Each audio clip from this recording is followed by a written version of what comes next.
Romanos 12, 1 y 2. Dice así la palabra de Dios. Así que, hermanos, os ruego por las misericordias de Dios que presentéis vuestros cuerpos en sacrificio vivo, santo, agradable a Dios, que es vuestro culto racional.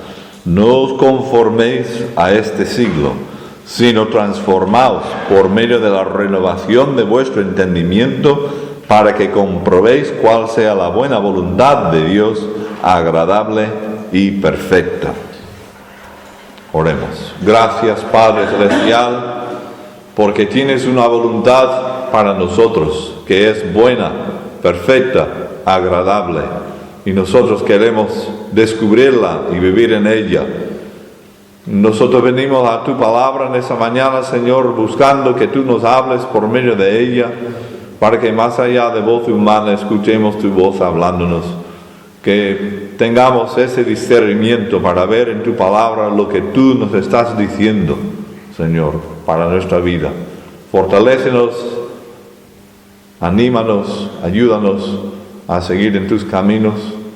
Pedimos también por nuestros hermanos como Lucas y otros que están padeciendo de diferentes cosas, tu ayuda para cada uno de ellos.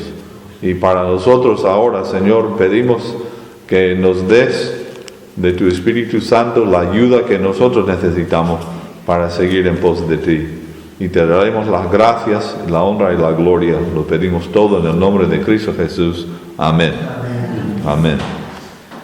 Proverbios 12 y versículo 15 dice: el que obedece el consejo es sabio. Si es la medida de la sabiduría esa, ¿cuántos sabios hay? ¿Y te has preguntado seriamente por qué estás aquí? No aquí en ese local, sino aquí en la vida. ¿Por qué estás aquí? ¿Qué propósito tiene tu vida?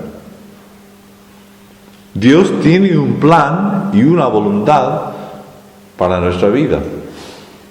Y Él estaría encantado de enseñarnos su plan y su propósito para nuestra vida si nosotros le dejáramos, si lo quisiéramos.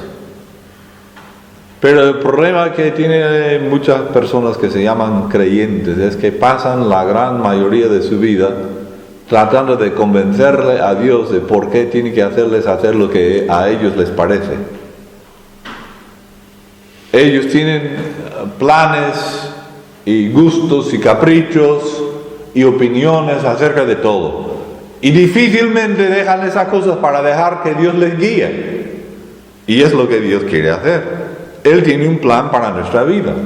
Y Él, a través de su palabra y un texto como ese que hemos leído aquí en Romanos 12, 1 y 2, nos invita a seguirle. El domingo pasado estábamos considerando el ejemplo de Cristo, su obediencia y su sumisión a la voluntad de su Padre, como hacía siempre lo que le agradaba. Y estábamos quedándonos, al menos yo, admirados del Señor Jesucristo en la forma que Él vivía. Pero hoy queremos considerar que nosotros como creyentes debemos también ser hijos obedientes como fue nuestro Señor Jesucristo. Imitar al Señor Jesucristo es el privilegio y el deber de cada uno que lleva su nombre. Y debemos matricularnos en la escuela de la obediencia. Y aquí, para invitarles a hacer esto, les ruega Pablo por las misericordias de Dios que le dan a Dios un presente, un regalo. Que presentéis vuestro cuerpo, dice, en sacrificio vivo, santo, agradable a Dios. Olvídate de agradable al mundo. Olvídate de agradable al mundo. De agradable a los demás. Es agradable a Dios. Lo más importante. Porque, bromean a veces en las casas. En otros lugares hay uno de esos dichos y refranes populares que ponen con imán en la nevera o en la pared de la casa o en los azulejos. A veces cuando pintan ahí proverbios y los ponen, pues hay uno que dice que si mamá no está contenta, no está nadie contento. Si la madre no está contenta, no está nadie contento. Que quiere decir que en la casa pues hay que tenerle a la madre, a la ama de casa, hay que tenerla feliz, porque si ella no está feliz, no está nadie feliz. Pero el creyente tendría que decir que si Dios no está contento con nuestra vida, nosotros no debemos estar contentos. Si Dios no ha sido agradado y no está siendo agradado, no hay nada agradable. Hay mucho que es liviana, temporalmente agradable a la gente del mundo, incluso a nosotros. Pero lo que agrada a Dios, esto es nuestro culto racional. Y es un culto al cual asisten bien pocas personas. A presentarle al Señor el culto racional o el sacrificio inteligente o debido, es como decir, lógico, ¿qué menos darle a Dios? Vuestro culto racional es presentarle vuestro cuerpo en sacrificio vivo, santo y agradable. Pues muchos hay que asisten a cultos 1 o 2 veces a la semana, pero que no asisten a este culto, no participan en este culto. Presentarle a Dios su cuerpo en sacrificio santo, vivo, santo y agradable. A Dios le dan el alma. ¡Ay! Como nadie lo ve, como es intangible, a Dios le dan el espíritu, pero el cuerpo para sí. No, Dios no entra en esos tratos. Allí con Dios no hay regateo. Dios nos ha puesto delante aquí lo que le parece agradable, lo que le parece inteligente y lógico, es decir, ¿qué menos que presentarle nuestro cuerpo? Y yo diría, siguiendo el estudio que tuvimos la semana pasada, que es el ejemplo de nuestro Señor Jesucristo. Él presentó su cuerpo, podemos decir, en sacrificio vivo, santo, agradable a Dios. ¿O no estábamos mirando esto la semana pasada? De cómo era su vida, de cómo vivía, con qué actitud y con qué hechos, y cómo se movía y cómo se desenvolvía el Señor Jesucristo. Y a continuación nos dice en el 2, no os conforméis a este siglo. Esta semana pasada estaba diciéndole a Josué que hay una versión, es una paráfrasis de la Biblia en inglés, que se llama la Biblia ampliada, que toma los textos y los amplía poniendo más palabras como paráfrasis, ¿no? Que es decir lo mismo pero en otras palabras para que entendamos mejor a veces. Y entonces cuando dice no os conforméis a este siglo, aquel que lo traduce en ese versículo pone no dejéis que el mundo os meta en su molde. Y es exactamente lo que el mundo quiere hacer. Meter al creyente en su molde. El mundo tiene un molde como debe ser la mujer, como debe ser el hombre, como deben ser las mayores, como deben ser los jóvenes, como debe ser la gente, como debe ser la sociedad, como debe ser una familia, como debe ser la relación en el trabajo. En todas esas cosas el mundo tiene sus moldes. Y entonces Él está continuamente tratando de hacernos conformarnos y meternos dentro de esto para que seamos así como el que tiene aquel molde de galletas, ¿no? Y que salen las galletas, vamos a decir, ¿qué te digo? ¿Por qué te digo? Pues como una casa, una galleta con forma de casa, con tejas y todo eso. Entonces todas las galletas iba ahí con la masa y lo va sacando todo al final y todas las galletas salen igualitas. Es el molde. Y eso es lo que el mundo quiere hacer con nosotros. Pero el Señor tiene otro molde.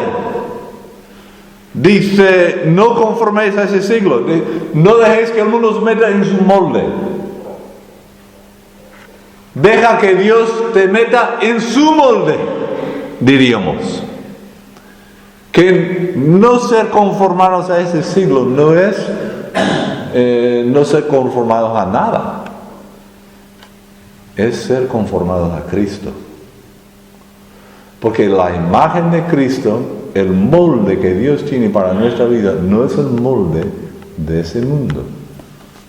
Es un molde de obediencia a Dios, de vivir con el propósito de agradarle a Dios y presentado ya mi cuerpo como sacrificio.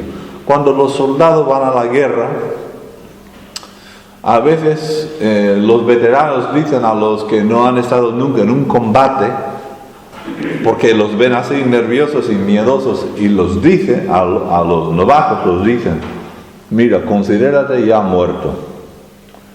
Cuanto antes aceptes la idea que ya estás muerto, dejarás de temer la muerte y te meterás en la batalla a hacer lo que has sido entrenado a hacer. Pero si estás ahí temiendo la muerte y tratando de evitar y escaparte de la muerte, entonces solo piensas en eso y no haces lo que debes hacer. Considera que eres un soldado, estás metido en una batalla y tú ya has muerto, estás como si muerto ya.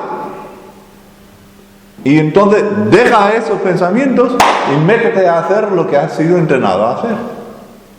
Ese es un consejo que los veteranos dan a los novatos ahí, en las trincheras y en la guerra. Que no estén ahí temblando la muerte. El Señor nos diría: cuanto antes te consideres muerto al mundo, a la carne, al pecado, cuanto antes te des cuenta y te mueras a todo eso, entonces ya estarás libre de esas preocupaciones, del molde del mundo y de tu futuro y tu porvenir y todo eso, y te dejarás en manos de Dios. Le servirás tu cuerpo para Él, y se ha de morir, y se ha de ser algo que no tenías planificado ser, y se ha de perder o ha de ganar, pues eso ya en manos de Dios. Cuando antes lo dejas en manos de Dios,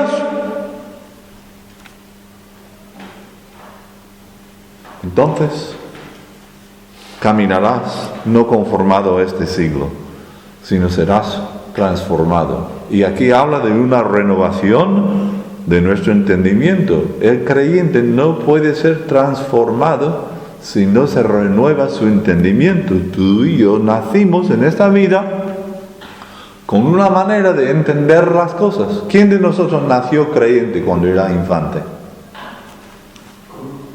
¿Quién nació creyente? ¿Quién era creyente cuando nació en ese mundo de su madre? Cuando salió del vientre de su madre, ¿quién era creyente? ¿Quién de nosotros? Ninguno. ¿Y cuando fue bautizado como niño? ¿Era creyente entonces? No. Qué tonterías, ¿no? Que ahí con los padrinos y el cura dice: renuncie usted a las obras de Satanás, y el niño ahí. Y no puede decir nada, y el padrino dice: sí.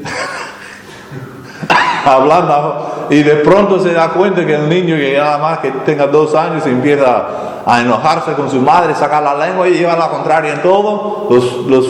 El terrible año de los 2 años, dicen. ¿Qué obra de Satanás renunció? Pues ya de pronto demuestra que no, pero esas son tonterías. Renuncie usted a las obras de Satanás, no.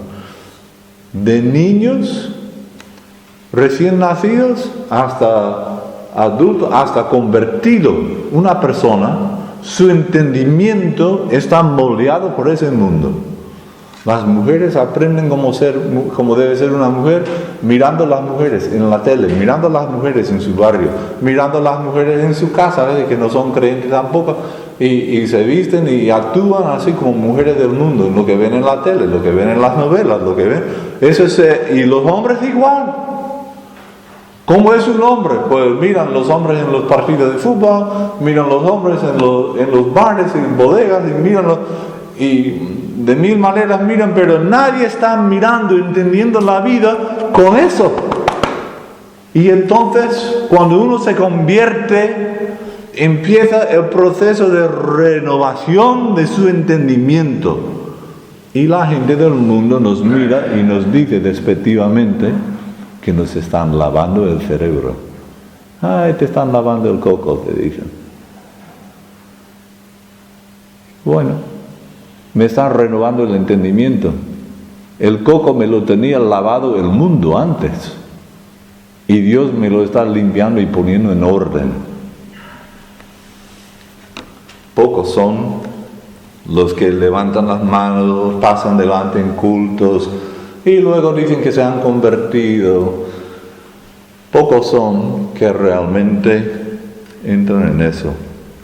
Transformación por medio de la renovación de vuestro entendimiento.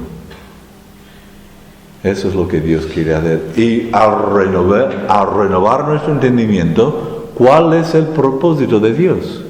Solo cambiar nuestra forma de pensar y está contento ya que nos ha cambiado la forma de pensar, nos mira y dice, pues esto ya lo tengo conquistados.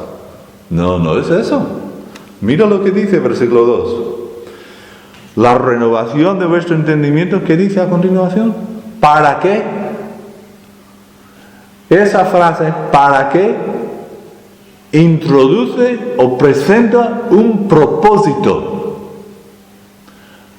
¿Con qué propósito, con qué finalidad quiere Dios renovar nuestro entendimiento? Dice aquí, para que comprobéis cuál sea la buena voluntad de Dios, agradable y perfecta.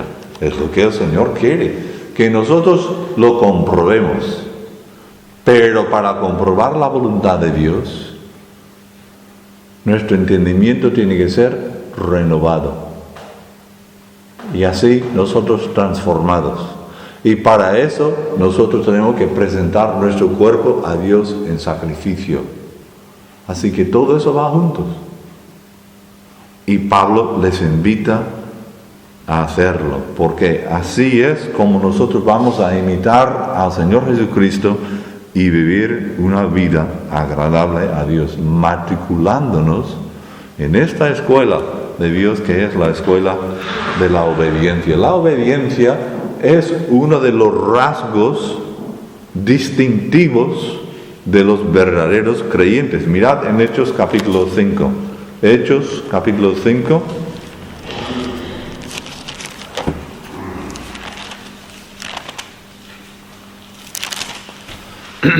Versículo 32.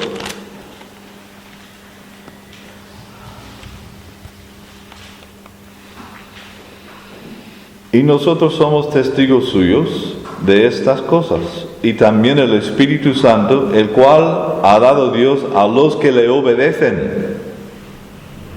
Dice, porque en aquel entonces cuando predicaban el Evangelio, a los creyentes los llamaban los que obedecen, los que le obedecen. Hay que obedecer el Evangelio, no hay que decir solamente intelectualmente sí al Evangelio. ¿Cree usted que Jesucristo vino al mundo, murió en la cruz, resucitó y se fue al cielo el tercer día? ¿Sí? ¿Y ustedes creen entonces? Yo digo, no.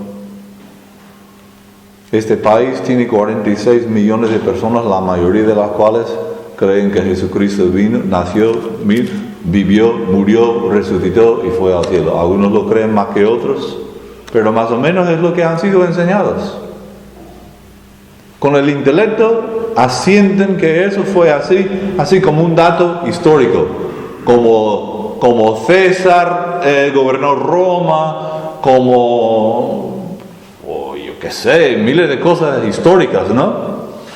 Es otro dato histórico para ellos, nada más. Pero el que realmente ha creído el Evangelio, ha obedecido. Dios dice, arrepiéntete y cree el Evangelio. Bueno, sin arrepentirse, ¿quién realmente va a creer, confiar en el Señor del Evangelio si no se ha arrepentido? Y hoy en día tenemos en muchos lugares congregaciones hasta casi enteras de personas que no pueden obedecer a Cristo porque nunca se han arrepentido. Ellos no son de estos que también el Espíritu Santo, el cual ha dado Dios a los que le obedecen. la señal de haber recibido el Espíritu de Dios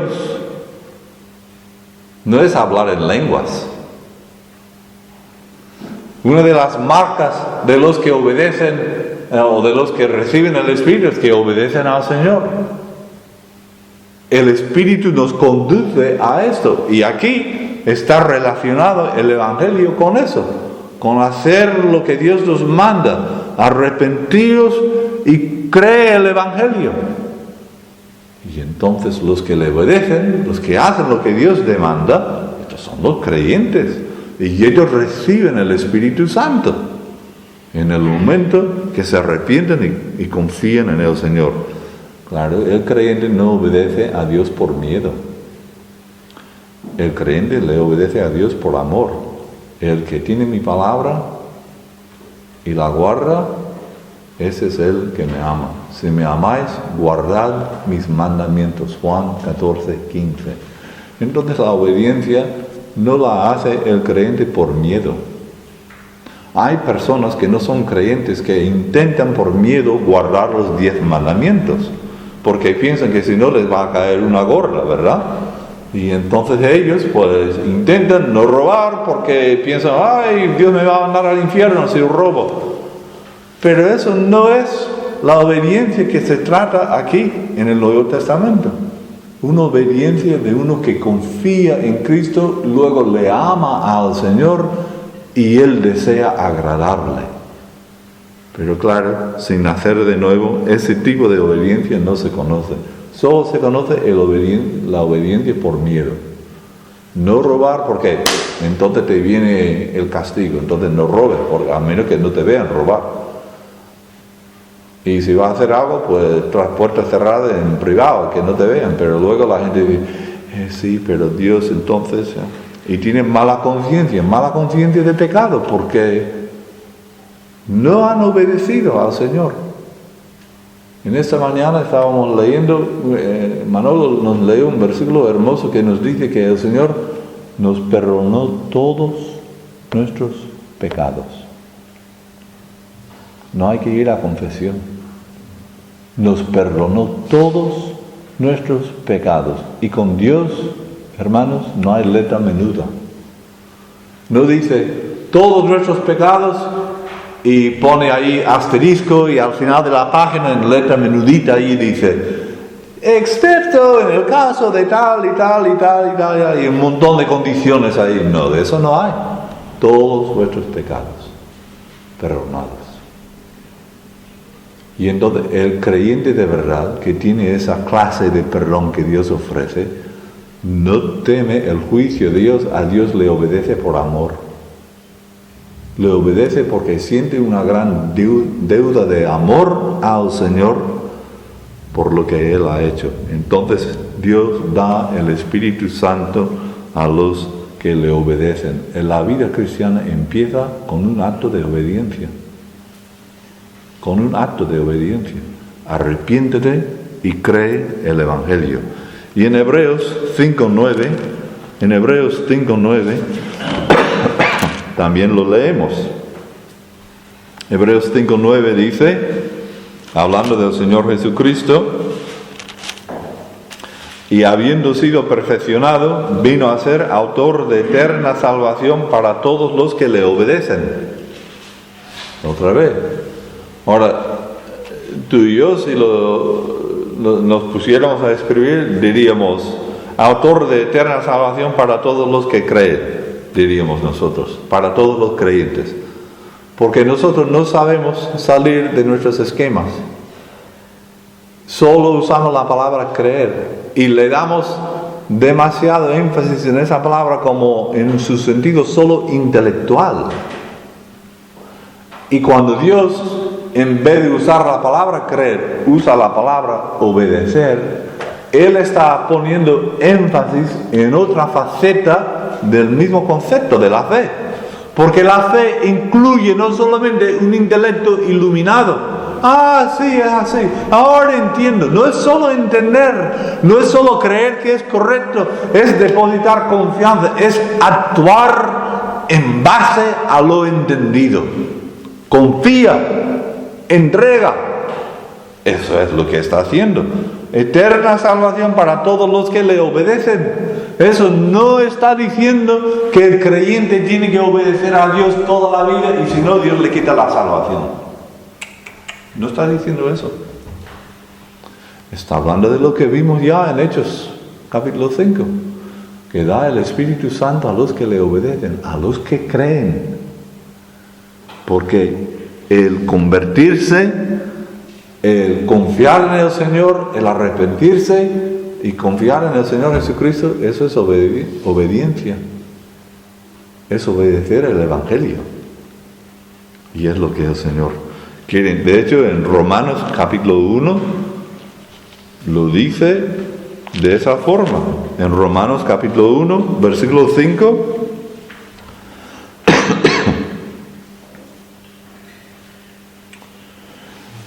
Y por quien recibimos la gracia y el apostolado para la obediencia a la fe entre todas las naciones por amor de su nombre. Obediencia a la fe. Está hablando de las personas que creen el Evangelio y se convierten en seguidores del Señor Jesucristo. ¿Para qué? ¿Para qué fueran ellos recibidos y para qué se les dio el apostolado a Pablo y estos que predicaron, esos apóstoles en el tiempo del Nuevo Testamento? ¿Con qué propósito? Para la obediencia a la fe en todas las naciones. Luego hoy en día nos dicen, habéis oído, y sobre todo se dice eso acerca de cuestiones de la vestimenta y el comportamiento de la mujer creyente. Se oye mucho decir, ahora hasta en asambleas, dicen, bueno, esas son cosas culturales, que la mujer lleve el velo, que se calle en la congregación, que no dé enseñanzas. Esas son cosas culturales de Corinto y de Grecia, de aquel entonces. ¿Qué dice aquí? La obediencia a la fe en todas las naciones. Allí no hay nada cultural. No hay un juego de instrucciones y normas para una cultura y otro juego de normas y instrucciones para otra cultura, para un tiempo o para otro tiempo. La fe, que dice aquí, la fe, una vez dada a los santos, que Judas 3 dice, es para ser obedecida en todas las naciones. Es transcultural, es internacional, es válida la fe y vigente la palabra de Dios en todas las naciones. Y nadie tiene derecho a discrepar con lo que Dios ha dicho en su palabra. La fe una vez dada a los santos. En 1 de Pedro 1:14, 1 de Pedro 1:14,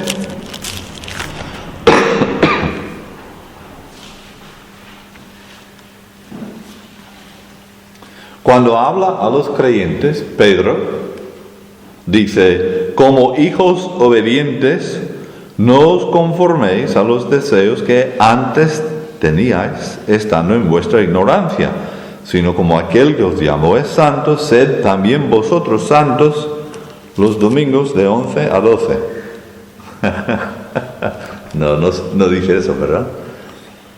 Sed también vosotros santos en toda vuestra manera de vivir.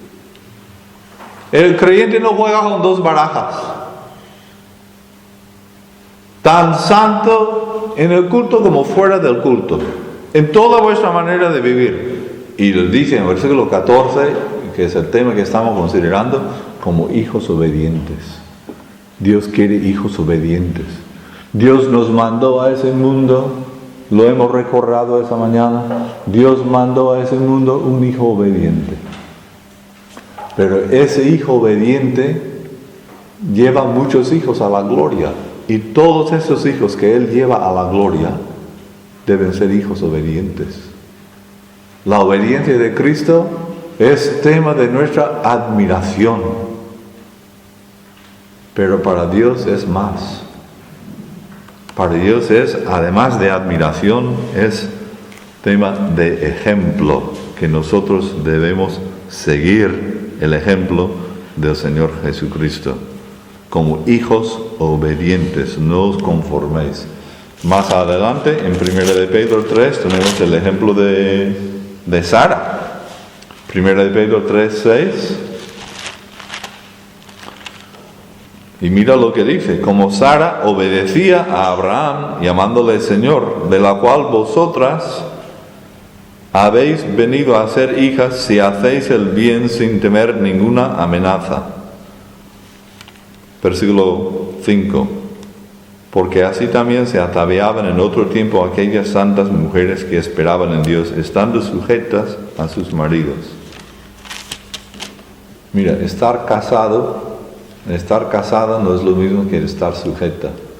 Hay muchas mujeres que están o han estado casadas que no han estado sujetas. Pero Sara sí. ¿Y por qué lo digo? Que no porque sea caballo de batalla mío, porque Pedro, inspirado por el Espíritu Santo, lo pone a las mujeres piadosas, la pone a Sara como ejemplo, que podéis ser hijas de ella. En ese sentido, él le está diciendo, de la cual vosotros habéis venido a ser hijas, podéis ser hijas de Sara. ¿En qué sentido? En el sentido de seguir su ejemplo, el ejemplo de ella, cómo trataba con respeto y hacía, no estaba imponiendo ella su voluntad con su marido, ella le obedecía.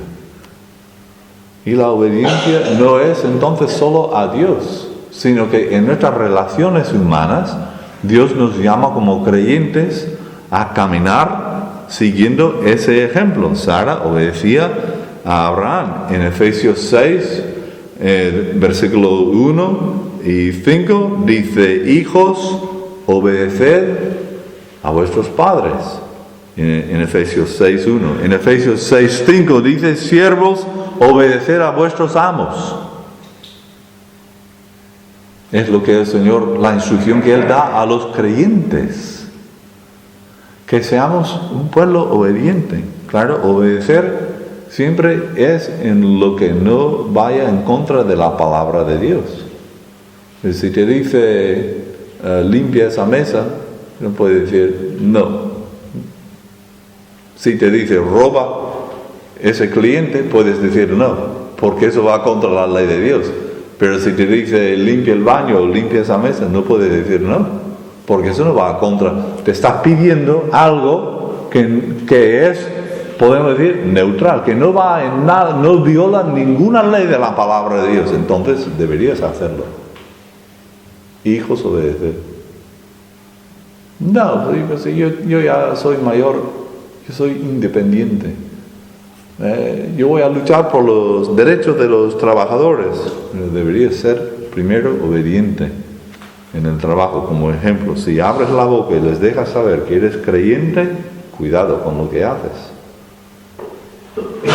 Porque aunque los demás trabajadores te dirán: eres tontito, ¿sabes? Eres tontito, que haces todo lo que te dicen. Eso lo llaman tontito en el mundo.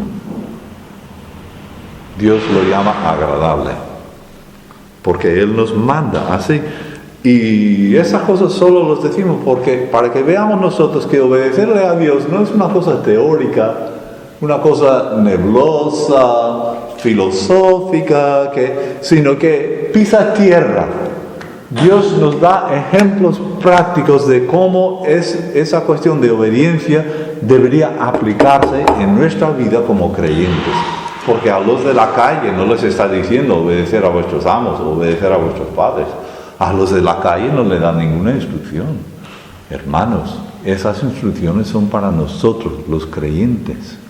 Es de nosotros que Dios espera la obediencia, porque es a nosotros y para nosotros que Él nos ha puesto el ejemplo, ¿verdad?, de su Hijo. En Hebreos 13, versículo 17 dice: obedeced a vuestros pastores. Está hablando ahora a la congregación. Y someteos a ellos, Pues eso no quiere decir que los pastores, como yo he conocido a algunos, que quería decir a la gente de la congregación cuándo podía tomar sus vacaciones.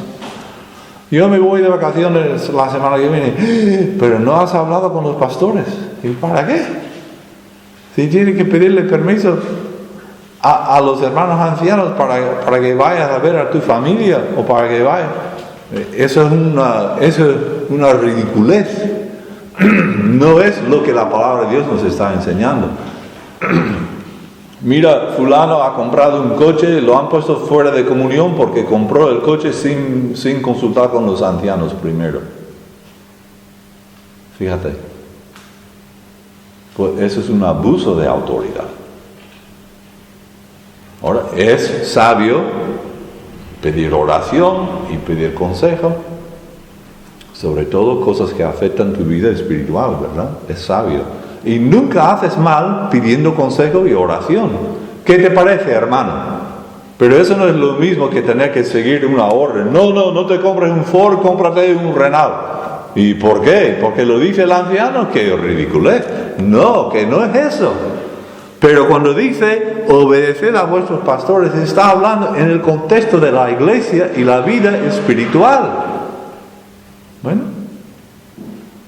no, a mí no me parece. Bueno, sí, pero es que a ti que te parezca o no, no es el punto. Dios a ti no te ha designado a llevar la iglesia o la vida espiritual como a ti te gusta. Te ha puesto personas para guiar tu vida espiritual. Y entonces, en ese sentido, en ese contexto, está hablando de obedecer y de someterse. De someterse no es que te acorralen, que te arrinconen, que te obliguen, que vayan persiguiéndote y forzándote. La idea es que tú libremente buscas eso que es una bendición para tu vida espiritual. Entonces, cuando Primera de Pedro dice, como hijos obedientes, no os conforméis a los deseos que antes teníais. Bueno, en todo eso que hemos estado mirando ahora, eso es lo que significa. Que antes no hubiéramos pensado actuar así, en el trabajo, en la familia, en el matrimonio, en el mundo. No, porque la vida, el molde del mundo no es así. Pero es que Dios ahora nos ha puesto en su familia. ¿Y qué quiere Dios en su familia? ¿Qué quiere Dios en su familia? Hijos obedientes. Como hijos obedientes. Por eso 1 de Pedro 4:3 dice, baste ya el tiempo pasado para haber hecho lo que agrada a los gentiles. Ya tuviste tiempo para vivir así. Y ese tiempo se llama, para el creyente, tiempo pasado. Eso fue la otra vida que tuviste antes de convertirte. Menuda era. Baste ya el tiempo pasado para haber hecho lo que agrada a los gentiles. Ya no hay que vivir así. No hay que respirar esos aires y meterse en estos moldes del mundo. Eso ya pasó. Dios tiene otra vida para nosotros los creyentes. Hasta en 2 de Corintios 10:5, cuando nos habla de los pensamientos. Mirad, en 2 de Corintios 10:5,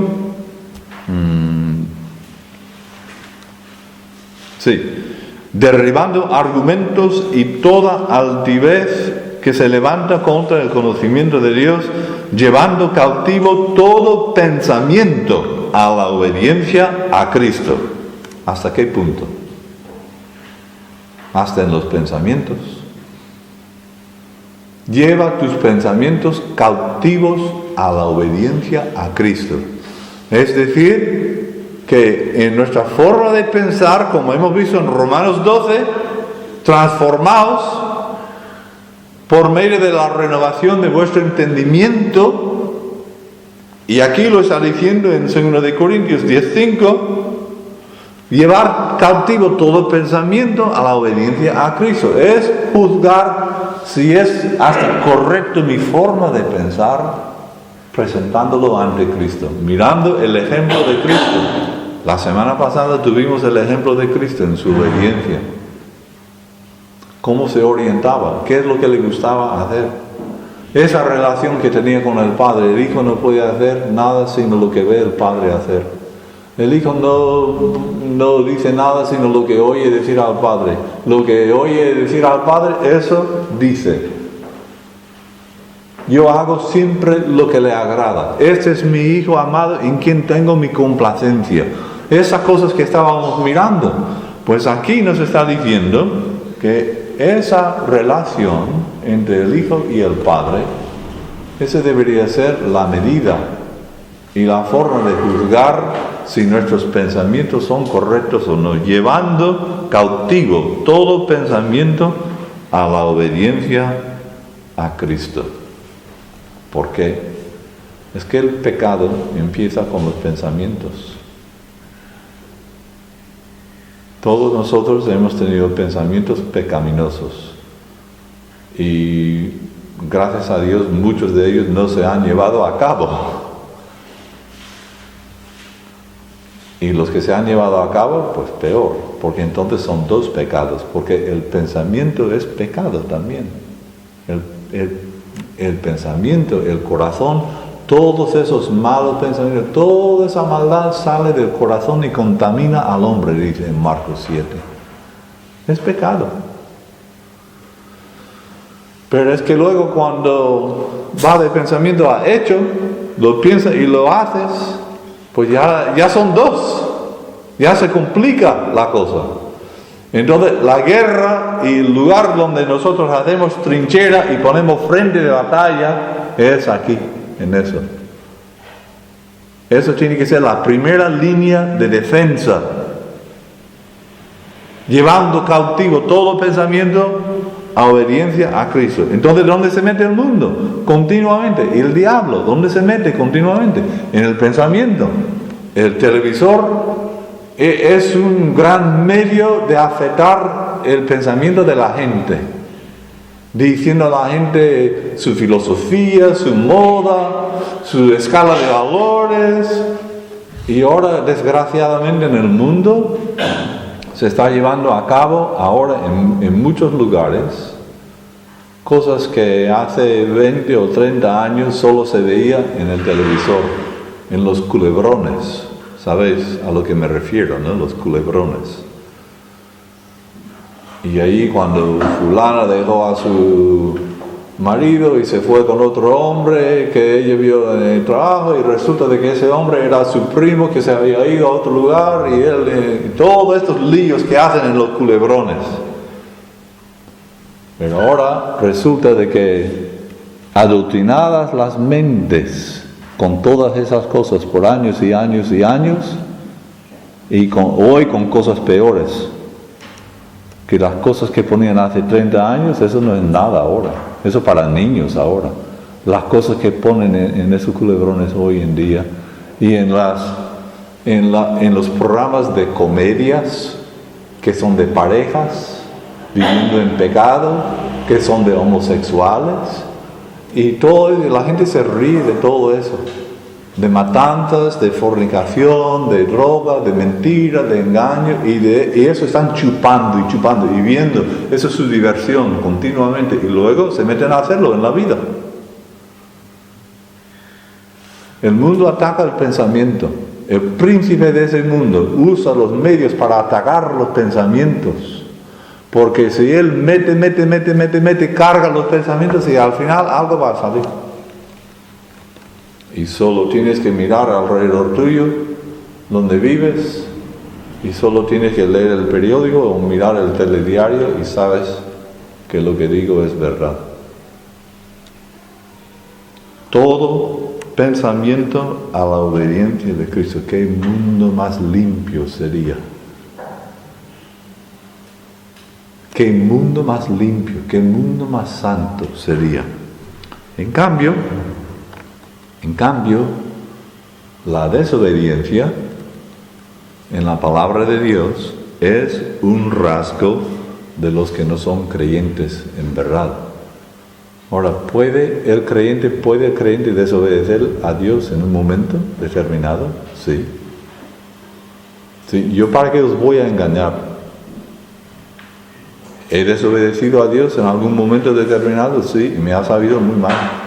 Y todos vosotros también. Y el que diga que no, ya es un mentiroso por eso. O es un ignorante que no se conoce.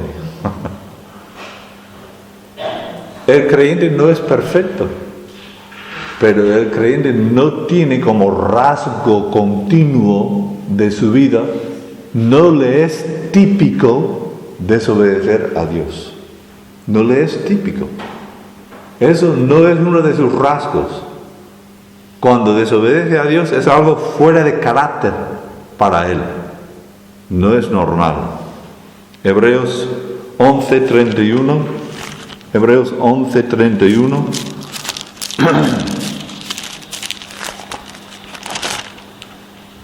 Cuando habla de la ciudad de Jericó, mira cómo lo dice. Por la fe, Rahab, la ramera, no pereció juntamente con los desobedientes. No dice con los ciudadanos de Jericó, es lo que eran, pero los llama desobedientes, porque es el rasgo típico, característico del que no es creyente. Desobedece a Dios, hace lo que le parece, como en los días de los jueces. En aquel tiempo, en aquellos días, no hubo rey en Israel, sino cada uno hacía lo que bien le parecía. Esos eran de los tiempos más tristes en la historia de Israel, de la desobediencia. En Isaías 48, volviendo un momento al Antiguo Testamento, Isaías 48 y versículo 8. Si nunca lo habías oído, ni nunca lo habías conocido, ciertamente no se abrió antes tu oído, porque sabía que siendo desleal habías de desobedecer. Por tanto te llamé rebelde desde el vientre. Mira,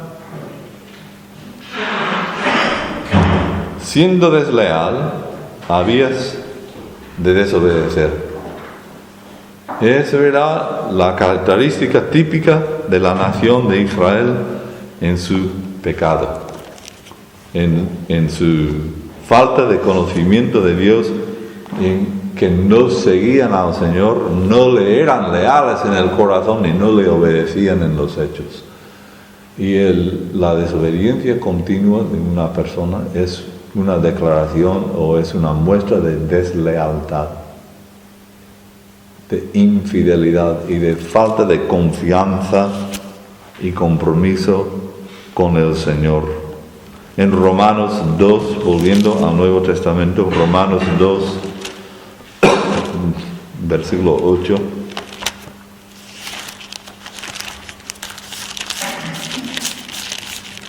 Romanos 2:8. Pero ira y enojo a los que son contenciosos y no obedecen a la verdad, sino que obedecen a la injusticia. Estos son los incrédulos. Ellos, porque todos, mira hermanos, todos obedecemos a alguien, a algo. Los que son incrédulos obedecen a la injusticia, obedecen a su carne, obedecen al mundo, al diablo. No, a Dios no le obedecen. Obedecen, dice aquí, a la injusticia y no a la verdad. Pero estos no son creyentes aquí. Estos son las personas que no son creyentes. En Romanos 11 y versículo 30, Romanos 11, 30,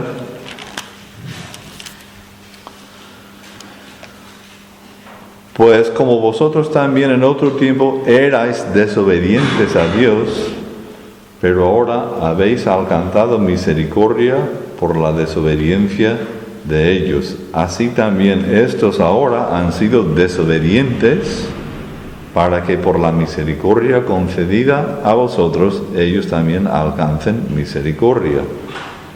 Mira, Israel y los gentiles. Nosotros, gentiles, convertidos, ahora somos creyentes. Ya no pertenecemos a los gentiles, pertenecemos a la iglesia. Pero antes, versículo 30 dice, éramos desobedientes. Antes de convertirme, mi vida era desobediente a Dios. Porque yo hacía lo que me parecía. Y lo que me parecía era lo que me decían mis compañeros de escuela, mis compinches, lo que yo veía en la tele, lo que yo veía en el mundo, lo que me venía en gana, en la mente. Eso es lo que yo obedecía.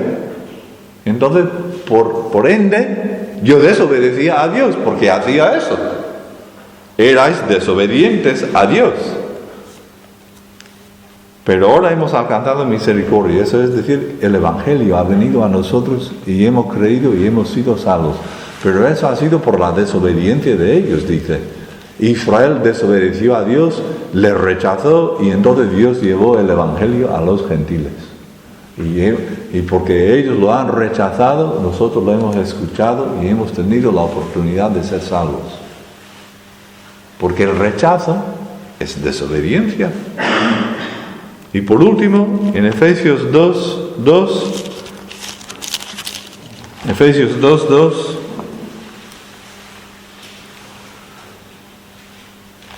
y 5:6. Efesios 2:2 dice: en los cuales anduvisteis en otro tiempo siguiendo la corriente de este mundo, conforme al príncipe de la potestad del aire, el espíritu que ahora opera en los hijos de desobediencia. Es el rasgo típico de los que no son creyentes. Y en el 5:6, nadie os engañe con palabras vanas, porque por estas cosas viene la ira de Dios sobre los hijos de desobediencia. Entonces, los que somos creyentes seguimos al Hijo obediente, el que estudiamos el domingo pasado. Él es nuestro ejemplo. Renueva el entendimiento, es lo que Dios quiere hacer contigo y conmigo. Él quiere que nos saquemos del molde del mundo. No dejes que el mundo te meta en su molde. Él quiere que no seamos conformados al mundo, sino que seamos transformados por la renovación de nuestro entendimiento, mirándole a Cristo, el ejemplo del Hijo de Dios.